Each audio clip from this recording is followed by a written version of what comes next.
Hello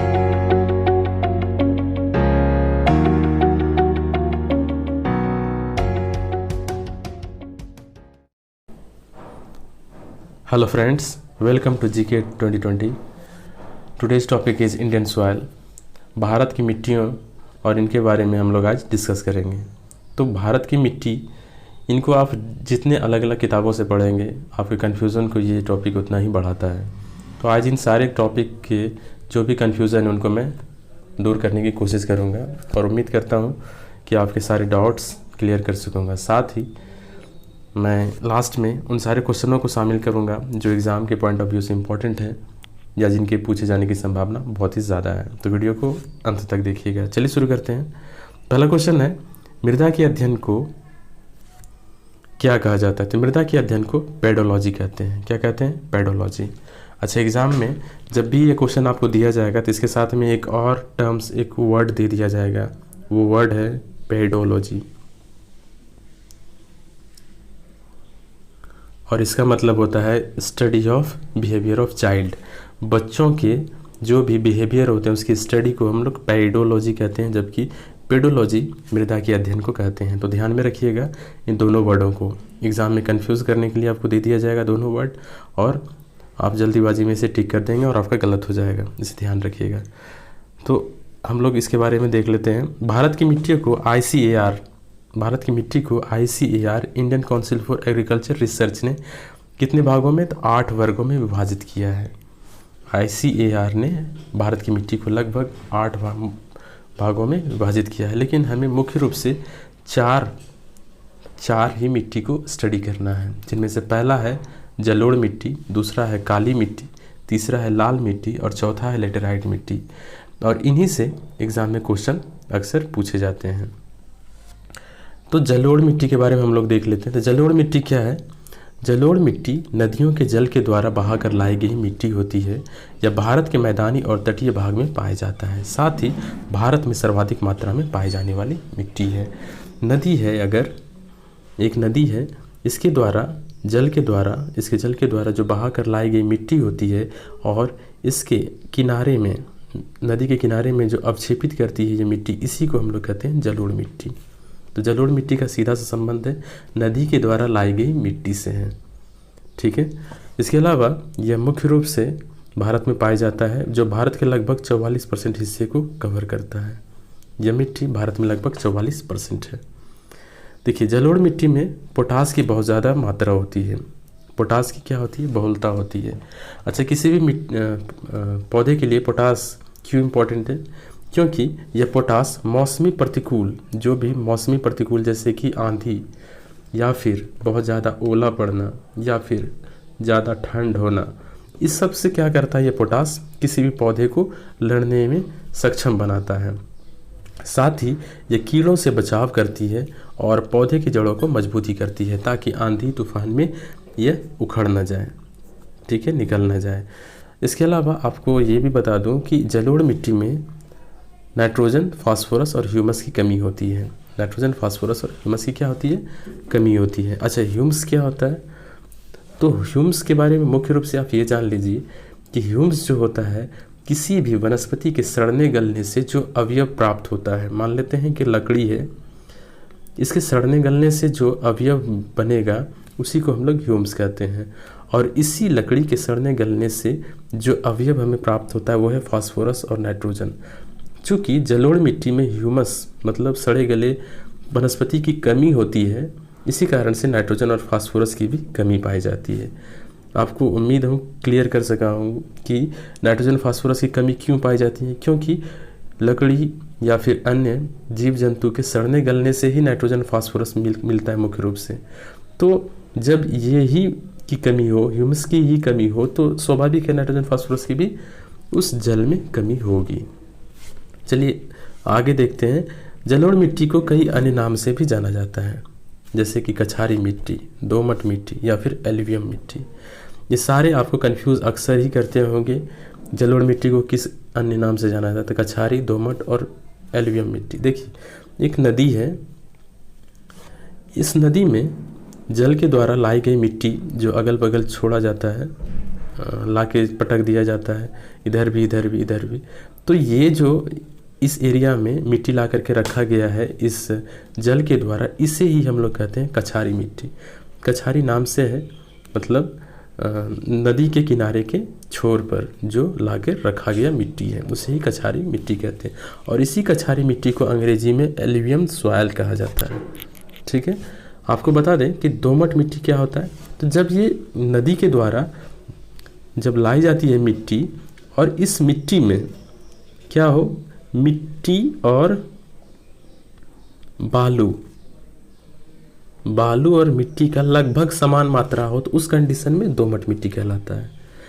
ठीक है, clear हो गया होगा। अगला देखते हैं, अगला क्या है कि अच्छा इसके बारे में है, कछारी मिट्टी और एल्यूवियल मिट्टी नदी के किनारे पर पाए जाने के कारण जलोढ़ मिट्टी को कछारी मिट्टी या फिर एल्यूवियल मिट्टी कहते हैं। ठीक है, दोमट मिट्टी, जब जलोढ़ मिट्टी में लगभग समान मात्रा में बालू और चिकनाई की मात्रा पाई जाती है तो उसे दोमट मिट्टी कहते हैं। और यह दोमट मिट्टी धान की खेती के लिए क्या होती है, सर्वाधिक उपयुक्त होती है। आपको बताया दोमट मिट्टी क्या होता है। वैसे जलोढ़ मिट्टी जिसमें बालू और फिर चिकनाई वाली मिट्टी की मात्रा लगभग बराबर होती है, उस कंडीशन में उस जलोढ़ मिट्टी को ही हम लोग क्या कहते हैं, दोमट मिट्टी कहते हैं। ठीक है, दोमट मिट्टी या जलोढ़ मिट्टी को मुख्य रूप से दो भागों में बांटा गया है। ये जलोढ़ मिट्टी कछारी, इसको भी आप कछारी मिट्टी भी कह सकते हैं। मुख्य रूप से कितने भागों में बांटा गया है, तो कछारी को बांगर और खादर दो मुख्य रूप से बांटा गया है। जैसे ये नदी है, जल के द्वारा लाई गई मिट्टी अगल बगल छोड़ दिया गया, यहाँ पे। तो क्या होता है कि कुछ समय के बाद जब ये नदी के द्वारा ला करके यहाँ पे मिट्टी रख दी जाती है, और नदी के किनारे की जो नवीन मिट्टी ला करके ये हर साल छोड़ती है, उसी को हम लोग खादर कहते हैं।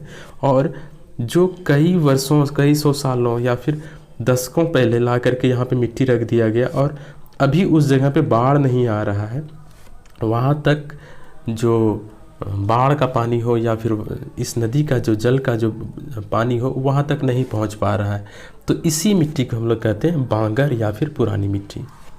बांगर मिट्टी किसे कहते हैं, वैसा क्षेत्र, वैसी मिट्टी का क्षेत्र जहाँ पर बाढ़ का पानी क्या हो रहा है, अभी या फिर बहुत वर्षों से नहीं पहुँच पाया है। तो वहाँ पे क्या होता है कि नई मिट्टी का प्रवाह नहीं हो पाता है। इस कारण से क्या होता है, उसी मिट्टी को हम लोग कहते हैं बांगर मिट्टी। ठीक है, जबकि खादर मिट्टी किसको कहते हैं, जो हर साल एक नई मिट्टी का निर्माण करता है। नदी के द्वारा हर साल नई मिट्टी को ला करके जहाँ पे रख दिया जाता है, इसे ही हम खादर मिट्टी कहते हैं। उम्मीद करता हूँ क्लियर हो गया होगा। अगला देखते हैं। देखिए अगला जो है वो है जलोढ़ मिट्टी का, वही ये जलोढ़ मिट्टी का वह ऊंचा क्षेत्र जहाँ बाढ़ का जल बहुत कम या वर्षों से नहीं पहुँचा, उसे ही बांगर कहते हैं। ठीक है, बांगर मिट्टी मतलब पुरानी मिट्टी। जलोढ़ मिट्टी वह निचला क्षेत्र है जहाँ बाढ़ का जल हर वर्ष आता है और नवीन जलोढ़ मिट्टी को लाकर वहाँ जमा करता है, इसे ही हम लोग खादर मिट्टी कहते हैं। ठीक है, अच्छा इसको याद करने का एक तरीका मैं बता देता हूँ। अक्सर बांगर, देखिए नया है, कोई भी चीज़ अगर नया होगा, नई मिट्टी में क्या होगा, बहुत ज़्यादा खाद होगा, इसीलिए इसको हम लोग खादर याद रख लेंगे। खादर याद हो जाएगा तो फिर बांगर भी हो जाएगा। ठीक है, तो नई जलोढ़ मिट्टी में बहुत ज़्यादा क्या है, खाद होता है, उपजाऊ होती है, इसलिए उसको खादर कहेंगे। ठीक है, देखिए काली मिट्टी के बारे में देखते हैं। काली मिट्टी क्या होता है, काली मिट्टी का निर्माण जो होता है वो ज्वालामुखी से निर्मित बैसाल्ट चट्टानों के टूटने से होता है। किसके टूटने से होता है, बैसाल्ट चट्टान के टूटने से काली मिट्टी का निर्माण होता है। ठीक है, अगला देखते हैं क्या है, आगे जो है वो है काली मिट्टी मुख्य रूप से कहाँ पाया जाता है, भारत के दक्कन क्षेत्र और महाराष्ट्र में पाई जाती है। महाराष्ट्र में पाई जाती है और दक्कन क्षेत्र ही महाराष्ट्र का क्षेत्र है। इसके अलावा इस मिट्टी में आयरन, एल्युमिनियम और मैग्नीशियम की बहुलता पाई जाती है। अच्छा देखिए, आपको याद करने में बहुत ही आसानी होगा। आयरन, एल्युमिनियम, मैग्नीशियम, सिलिकॉन, ये सब चीज़ की मात्रा बहुत ज़्यादा पाई जाती है किसमें, बैसाल्ट चट्टान में। अब क्यों पाई जाती है, क्योंकि बैसाल्ट चट्टान एक अग्नीय चट्टान है जो कि ज्वालामुखी के उद्भेदन से हुआ है। तो चूँकि ये ज्वालामुखी के चट्टान है तो इसमें जो होगा आयरन, एल्युमिनियम, मैग्नीशियम, सिलिका की बहुत ज़्यादा मात्रा होगी। और जब ये चट्टान टूटेगी तो और ये मिट्टी एक नई मिट्टी का निर्माण करेगा तो उसमें भी तो आयरन, एल्युमिनियम, सिलिका और मैग्नीशियम की बहुलता पाई जाएगी। इसीलिए इस काली मिट्टी में आयरन, एल्युमिनियम और मैग्नीशियम की बहुलता पाई जाती है। आप लोग को अक्सर ये प्रॉब्लम होता होगा कि इसको याद कैसे करें, तो आपको सिर्फ याद रखना है कि बैसाल्ट चट्टान क्या है, एक अग्नीय चट्टान है। और ये अग्नीय चट्टान में क्या होता है, ज़मीन में जो सबसे सर्वाधिक मात्रा में पाई जाती है, क्या पाई जाती है, आयरन पाया जाता है, एल्युमिनियम पाया जाता है, मैग्नीशियम पाया जाता है, सिलिकॉन पाया जाता है। तो ये सब मात्रा जिसकी सबसे ज़्यादा पाई जाती है, तो इसीलिए बैसाल्ट चट्टान में इन सब की मात्रा भी ज़्यादा होती है। देखिए, इस मिट्टी का रंग जो होता है वो काला होता है। क्यों होता है? इसकी किसके उपस्थिति के कारण? टेटनीफेरस मैग्नेटाइट की उपस्थिति के कारण ही काली मिट्टी का रंग जो होता है वो काला होता है। ठीक है, देखिए, काली मिट्टी को कई अन्य नामों से भी जाना जाता है। जिस प्रकार से जलोढ़ मिट्टी को कई अन्य नामों से जाना जाता है, उसी प्रकार से रेगुर मिट्टी, काली मिट्टी को अलग अलग नामों से जाना जाता है। जैसे कि रेगुर मिट्टी, स्वतः जुताई वाली मिट्टी, कपासी मिट्टी और केवला मिट्टी। अब मैं इन सारे के बारे में आपको बता देता हूँ कि काली मिट्टी को अलग अलग नामों से क्यों जाना जाता है, आप कभी भूलेंगे नहीं। देखिए, रेगुर मिट्टी, ये काली मिट्टी जो होती है बहुत ही चिकनी होती है। क्या होती है? बहुत ही चिकनी होती है। तो चिकनी होने के कारण क्या होता है, महाराष्ट्र में इसे रेगुर नाम दिया गया है। महाराष्ट्र के लोग, मराठी लोग जो है इसे रेगुर कह करके बुलाते, इसीलिए इसे काली मिट्टी को चिकनी रेगुर मिट्टी के नाम से भी जाना जाता है। ठीक है, अच्छा, स्वतः जुताई वाली मिट्टी क्यों कहा जाता है? क्योंकि काली मिट्टी जब सूखती है तो बहुत बड़ा बड़ा दरार पड़ जाता है काली मिट्टी में, इसी कारण से इसे स्वतः जुताई वाली मिट्टी कहा जाता है। मान लेते हैं ये मिट्टी है, इसमें बहुत बड़े बड़े क्या हो रहा है, दरार पड़ रहा है, इस तरह का दरार पड़ जा रहा है। ये मिट्टी है, बहुत मोटा मोटा दरार पड़ जा रहा है। तो ये जो दरार होता है इसके कारण क्या होता है, इसको जोतने की आवश्यकता नहीं होती। तो हम लोग जब किसी भी खेत को जोतते हैं तो क्या करते हैं, हल चलाते हैं तो उसमें मतलब तोड़ते हैं, तो ये क्या होता है, स्वतः ही टूट जाती है। ये मिट्टी सूखने पे स्वतः ही टूट जाती है, इसलिए इसे स्वतः जुताई वाली मिट्टी भी कहते हैं। ठीक है, इस मिट्टी में कपास की बहुत ज़्यादा खेती होती है, कपास के लिए बहुत ज़्यादा उपयुक्त होती है, इसलिए इसे कपासी मिट्टी कहते हैं। ठीक है, और केवला मिट्टी क्यों कहा जाता है? क्योंकि ये उत्तर भारत में इसे केवला नाम दिया गया है। उत्तर भारत में इसे केवला नाम दिया गया है काली मिट्टी को। तो महाराष्ट्र में इसे रेगुर नाम दिया गया, इसलिए रेगुर मिट्टी, और उत्तर भारत में इसे केवला नाम दिया से जाना जाता है, इसलिए केवला मिट्टी के नाम से भी ये जाना जाता है। ठीक है, देखिए, अगली जो मिट्टी है वो है लाल मिट्टी। लाल मिट्टी, लाल मिट्टी का निर्माण जो होता है वो ग्रेनाइट और नीस चट्टान के टूटने से होता है। ठीक है, काली मिट्टी का निर्माण जो होता है बैसाल्ट चट्टान के टूटने से, और लाल मिट्टी का जो निर्माण होता है वो ग्रेनाइट के टूटने से होता है। ठीक है, और इस मिट्टी में क्या होता है, लाल मिट्टी में सिलिका और आयरन की अधिकता होती है। सिलिका और आयरन की बहुत ज़्यादा मात्रा होती है। ठीक है, उसमें भी आयरन, सिलिका, एल्युमिनियम की मात्रा थी, इसमें भी सिलिका और आयरन की ज़्यादा मात्रा होती है। ठीक है, देखिए, उसके बाद है कि इस मिट्टी का रंग किसकी उपस्थिति के कारण होता है लाल? तो इस मिट्टी का लाल रंग आयरन ऑक्साइड की उपस्थिति के कारण होता है। अच्छा, ये मुख्य रूप से कहाँ पाई जाती है? तो लाल मिट्टी मुख्य रूप से प्रायद्वीपीय भारत जैसे कि आंध्र प्रदेश और तमिलनाडु राज्य में पाया जाता है। ठीक है, और इस मिट्टी में मोटे अनाज का मुख्य रूप से उत्पादन किया जाता है, क्योंकि यह किसी और अनाज के उत्पादन में उपयुक्त नहीं होती है, इसलिए मोटे अनाज का इसमें उत्पादन किया जाता है। तो इसे याद रखिएगा कि लाल मिट्टी में मुख्य रूप से किस प्रकार के अनाज का उत्पादन किया जाता है, तो मोटे अनाज का। ठीक है, और यह मिट्टी क्या होती है, प्रकृति में अम्लीय होती है। अच्छा, कोई भी मिट्टी अम्लीय कब होती है? जब उसका पीएच मान 7 से क्या हो, कम हो। 7 से क्या हो, कम हो। 7 से कम हो तो अम्लीय, और 7 से क्या हो, ज़्यादा हो तो क्षारीय हो जाएगा। तो ये जो मिट्टी होती है लाल मिट्टी, इसका जो पीएच मान होता है वो क्या होता है, 7 से कम होता है, इसलिए अम्लीय है। और इसीलिए अम्लीय होने के कारण इसमें चूना इस्तेमाल करके, इसमें चूने का इस्तेमाल करके इसे कृषि योग्य क्या कह सकता है, बनाया जा सकता है। तो क्वेश्चन आपसे पूछा जा सकता है किस मिट्टी में चूने का इस्तेमाल कर इसे कृषि योग्य बनाया जा सकता है? तो आपको लाल मिट्टी टिक करना पड़ेगा कि लाल मिट्टी में चूने का इस्तेमाल करके लाल मिट्टी को कृषि योग्य बनाया जा सकता है। अच्छा, एक और बात, पीएच मान, जो पीएच मान होता है मिट्टी का, वो आदर्श पीएच मान कितना से कितना होता है, तो आदर्श पीएच मान जो किसी भी मिट्टी का होता है लगभग 5.5 से लेकर 7.5 तक होता है। इस बीच अगर किसी भी मिट्टी का पीएच मान है तो उसे आदर्श कृषि के योग्य माना जाता है। देखिए लेटेराइट मिट्टी क्या होता है, तो लेटेराइट मिट्टी क्या होता है, लेटेराइट मिट्टी लाल मिट्टी का ही एक दूसरा रूप है। ठीक है, आप ये समझ लीजिए एक छोटा उसका भाई है ये लेटेराइट मिट्टी। ठीक, लेटेराइट मिट्टी लाल मिट्टी का ही दूसरा रूप है। लाल मिट्टी वाले जिस क्षेत्र में 200 सेंटीमीटर से अधिक की वर्षा होती है उस क्षेत्र को लाल मिट्टी लेटेराइट मिट्टी के रूप में परिवर्तित कर देता है। तो देखिए क्या है कि मान लेते हैं ये भारत का है, इस क्षेत्र में क्या है बहुत ज़्यादा लाल मिट्टी पाई जा रही है। आंध्र प्रदेश का है, तमिलनाडु का क्षेत्र है, तो इस क्षेत्र में मिट्टी तो बहुत ज़्यादा है लाल मिट्टी, लेकिन तटीय भाग में बारिश बहुत ज़्यादा होती है, 200 सेंटीमीटर से ज़्यादा होती है। इस कारण से क्या होता है, इसके तटीय भाग में वर्षा के कारण ये जो लाल मिट्टी है वो लेटेराइट मिट्टी के रूप में कन्वर्ट हो जाती है।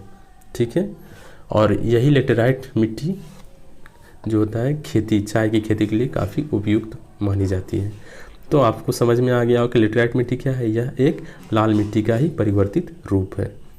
और इसके अलावा इस मिट्टी में ही लाल, चूँकि यह जो है लाल मिट्टी का ही रूप है, इसीलिए इसमें आयरन और सिलिका, इसमें भी आयरन और सिलिका की बहुत ज़्यादा मात्रा होती है।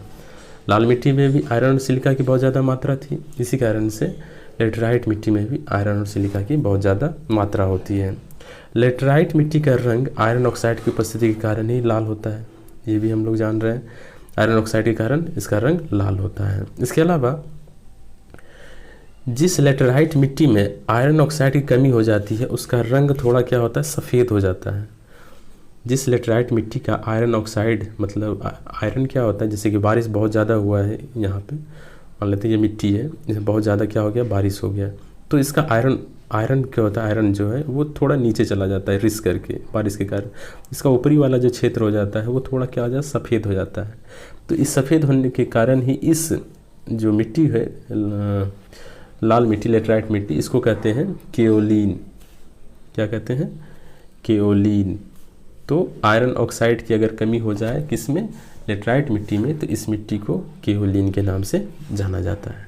याद रखिएगा केओलिन, एग्ज़ाम में 1-2 बार पूछा गया है। अगला जो है बात वो है लेटेराइट मिट्टी की प्रकृति कैसी है, तो इसकी प्रकृति भी अम्लीय होती है। ठीक है, जैसे कि लाल मिट्टी की प्रकृति अम्लीय थी और उसे कृषि योग्य बनाने के लिए चूने का इस्तेमाल किया गया था, उसी तरह से लेटेराइट मिट्टी को भी उपयुक्त बनाने के लिए इसमें चूने का इस्तेमाल किया जाता है। ठीक है, यह मिट्टी चाय और इलायची की खेती के लिए सर्वाधिक उपयुक्त होती है।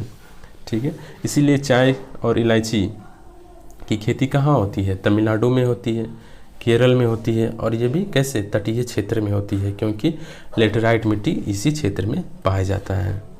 अच्छा, अब हम लोग कुछ इंपॉर्टेंट क्वेश्चन को डिस्कस कर लेते हैं जो एग्ज़ाम में पूछे जाते हैं।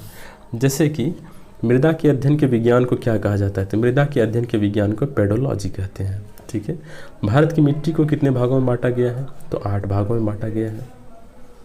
अगला जो है भारत में सर्वाधिक किस मिट्टी का जमाव है, तो भारत में सर्वाधिक जलोढ़ मिट्टी का जमाव है, लगभग 44% है। कितना है, लगभग 44%। अच्छा, जलोढ़ मिट्टी में सर्वाधिक बहुलता किसकी होती है, तो पोटास की सर्वाधिक मात्रा होती है। ठीक है, अगला जो है क्वेश्चन वो है जलोढ़ मिट्टी को अन्य किस नाम से जाना जाता है, जैसे दोमट मिट्टी या फिर इस एल्यूवियम मिट्टी के नाम से भी जाना जाता है। वो है जलोढ़ मिट्टी को अन्य किस नाम से जाना जाता है, तो जलोढ़ मिट्टी को दोमट मिट्टी के नाम से जाना जाता है। इसके अलावा जलोढ़ मिट्टी को कछारी मिट्टी या फिर एल्यूवियम मिट्टी के नाम से भी जाना जाता है। कछारी या फिर एल्यूवियम मिट्टी के नाम से जाना जाता है किसके, जलोढ़ मिट्टी को।